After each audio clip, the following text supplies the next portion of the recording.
Hello everyone, কেমন আছেন সবাই? আশা করি সবাই ভালো আছেন। আমরাও আলহামদুলিল্লাহ ভালো আছি।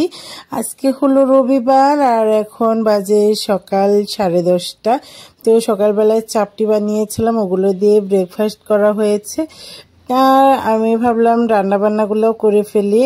আর যেহেতু আজকে আমার বাবাটা একটু সকাল সকালেই ঘুমিয়েছে, তো ঘুমানোর পরেই ট্রাই করলাম যে রান্নাটাও কমপ্লিট করে ফেলি।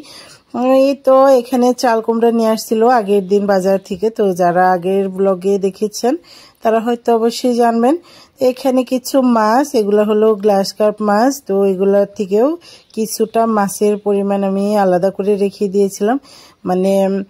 মাছের লেজ, তারপরে মাথা, পিস, পেটি, তো এগুলো থেকে কিছুটা পরিমাণে রেখে দিয়েছিলাম আলাদা করে। আর বাকিগুলা রেখে দিয়েছি আমি ডিপ ফ্রিজে। তো যেগুলো রান্না করার জন্য রেখে দিয়েছিলাম ওগুলোর মধ্যেই আবারও ভালো করে পরিষ্কার করে ধুয়ে এখন মশলাপাতি দিয়ে নিচ্ছি।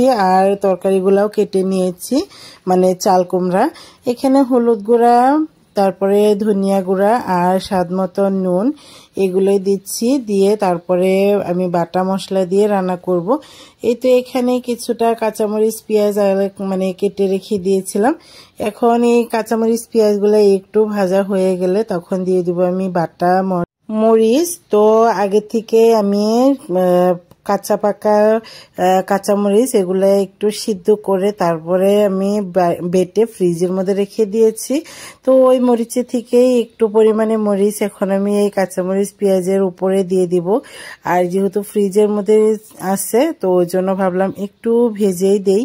এই তো একটু পরিমাণেই দিয়ে দিলাম। আর মরিচগুলো অনেকটাই ঝাল ছিল, এইটুকুতেই কিন্তু এনাফ। ওই জন্য এই তো এখন আবারও এই কাঁচামরিচ পেঁয়াজের সাথে ভালো করে মিক্স করে ভেজে নিলাম। এখন দিয়ে দিব মশলা দিয়ে রাখা এই মাছগুলা।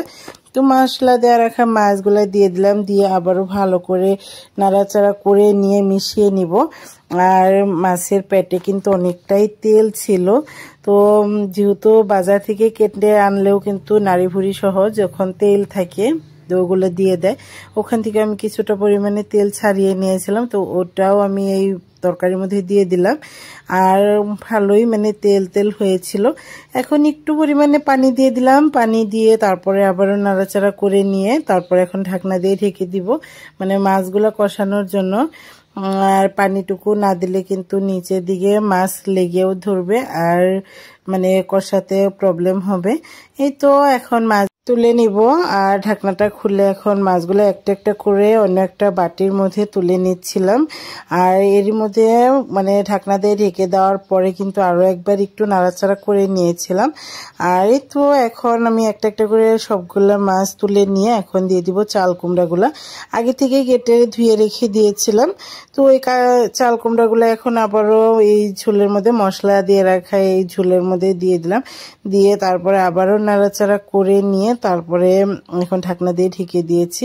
আর ঢাকনা খুলতে গিয়ে তো পুরা ভাপে ভর্তি হয়ে গিয়েছিল, ঘোলা ধরে গিয়েছিল। এখন পরিমাণ মতো পানি দিয়ে দিলাম। এই চাল কুমড়াগুলো কিন্তু 2-3 বার আরো নাড়াচাড়া করে দিয়েছিলাম। আর চাল কুমড়াগুলো নাড়াচাড়া করে দিয়ে ভালো করে কষিয়ে নিয়েছি। দেখতেই পাচ্ছেন একদমই শুকিয়ে গিয়েছিল আর চাল কুমড়াগুলোও কিন্তু একদমই সিদ্ধ হয়ে গিয়েছে।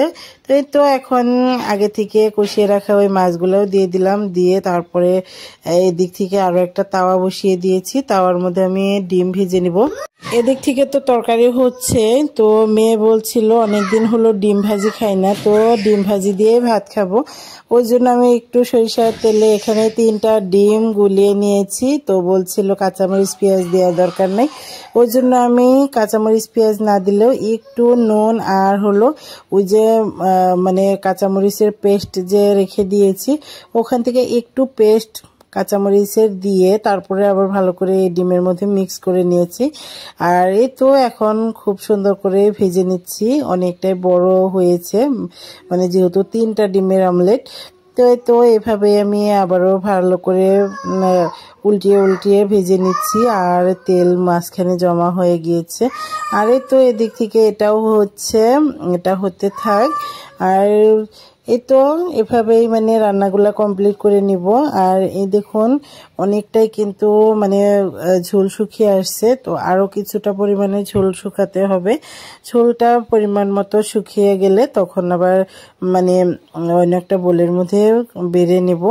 তো এই তো দেখুন মানে এগুলা সবকিছুই অনেক সুন্দর করে সিদ্ধ হয়ে গিয়েছে। আমার কাছে আবার এই চাল কুমড়াগুলা খুব সুন্দর করে যখন সিদ্ধ হয়ে যায় মানে লাউর মতো হয়ে যায়, তখন আবার ওইটাই খেতে বেশি পছন্দ করি। এই তো আমি অনেকক্ষণ পরে এই চাল কুমড়া রান্না করে নিয়েছি।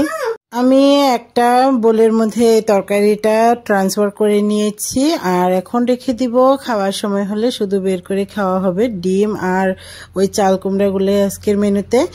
আর এরই মধ্যে আমার আব্বু চলে এসেছে। মানে আম্মু কয়েকদিন হলো ফোন করে করে মানে যেতে বলছিল যে একটা রাত থেকে যাও, তো আমি বলছিলাম একবারে গরমের বন্ধই যাব। আর ওর জন্য আব্বুকে দিয়ে এই আমগুলা, এগুলো তো আমাদের গাছের আম, তো গাছের আমগুলা পেরে তারপরে পাঠিয়ে দিয়েছে। আরও একটা পলিথিনের মধ্যে দেখছিলাম যে পিঠা বানিয়ে পাঠিয়ে দিয়েছে, যেটা সংসার পিঠা বলি, মাংস দিয়ে বানানো হয়। তো ওই পিঠাগুলা এখন আমি পিঠাগুলাও মানে ঢেলে নিব আর আমগুলাও ঢেলে নিব। তো আমার মেয়ে আবার বলছিল যে পিঠাগুলা আমি ঢেলে দেই, ওই জন্য ও পিঠাগুলা ঢালছিল আর আমি আমগুলা ঢালছিলাম। অনেকগুলা আম দিয়েছে, আর আমাদের গাছের আমগুলোর মধ্যে কোনো পোকা নেই, তারপরে এমনিতেও খেতে ভালো লাগে। উপরের স্কিনটা একদমই পাতলা, তো তারপরে মানে এগুলা ঢেলে নিচ্ছি। আর আব্বু এখন পর্যন্ত ঘরেই আসেনি, ওদিক থেকে মানে অজু করে তারপরে ঘরে আসবে।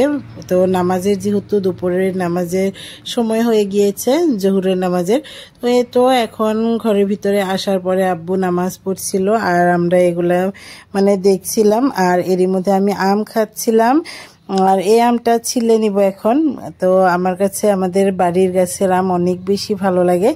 আর এই তো এখন আমি আম ছিলে খাচ্ছি। আর যখন মানে আমার আব্বু নামাজ পড়বে তারপরে আমি আমার হাজবেন্ডকে আর আমার আব্বুকে খেতে দিব।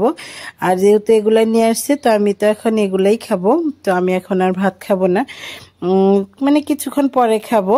তো এই তো আম খেয়ে নেই। আর এরই মধ্যে আমার আব্বুর নামাজ পড়া হয়ে গিয়েছে, আমার হাজবেন্ডেরও গোসল করা হয়ে গিয়েছে।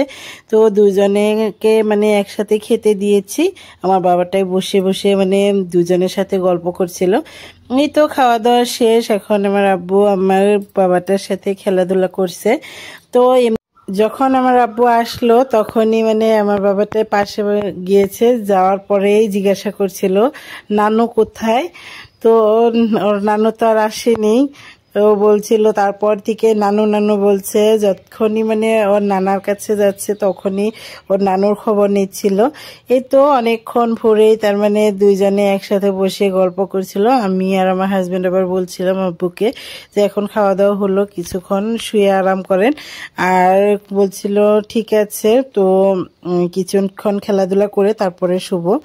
এখন হলো বিকেল টাইম, মানে 5:30টার মতো হবে। গাছ থেকে একটা আম পেড়ে নিয়েছি, তো ওটাই নুন চিনি আর কাঁচামরিচ দিয়ে তারপরে একটু চাটনির মতো ভর্তা করে খাবো, ওই জন্য মানে পেড়ে নিলাম। আসলে পেকেছে কিনা সেটাই চেক করার জন্য পেড়েছিলাম, কিন্তু এই আমগুলা এতটা টক, তো ওর জন্য ভর্তা করেই খাচ্ছি। আর যখন এই আমগুলা পেকে যাবে তখন কিন্তু অনেক বেশি মিষ্টি হয়, আর এমনটা মিষ্টি যে দুধ ভাতের সাথেও খাওয়া যায়। তো এখন ওটা খেলাম। আর এটা হলো মাগরিবের পরে আমি চা করছিলাম, তো আব্বুকে চা দিব, আর সাথে বাচ্চারা তো আছেই। তো ভাবলাম যে চায়ের সাথে কিছুটা মানে মিষ্টি চানাচুর আছে, তারপরে পিঠা, এগুলো গরম করে তারপরে চা দিব। আর এই তো আর বিকেল বেলায় তো আসরের আগে আব্বু বাজারে গিয়েছিল, তার আগে জাম ভর্তা করে দিয়েছিলাম, তারপরে হলো শরবত করে দিয়েছিলাম লেবুর, তো ওগুলো খেয়ে গিয়েছিল। এখন ভাবলাম একটু চা দেই। আর চা দেওয়ার সাথে সাথে আব্বুকে জিজ্ঞেস করছিলাম কি খাবেন রাতে, তো আব্বু বলছিল রুটি করলেই হবে, তো রাতে রুটি করবো আব্বুর জন্য। আজকের ভিডিওটি আপনাদের কাছে কেমন লাগলো অবশ্যই কমেন্ট করে জানাবেন। যদি ভালো লেগে থাকে অবশ্যই একটা লাইক করে দিবেন, আর যদি চ্যানেলে নতুন হয়ে থাকেন অবশ্যই চ্যানেলটা সাবস্ক্রাইব করে দিবেন, আর পাশে থাকা ছোট্ট বেল বাটনটি প্রেস করে দিবেন। এতে করে যখনই নতুন কোনো ভিডিও আপলোড করব সাথে সাথে নোটিফিকেশন আকারে পেয়ে যাবেন।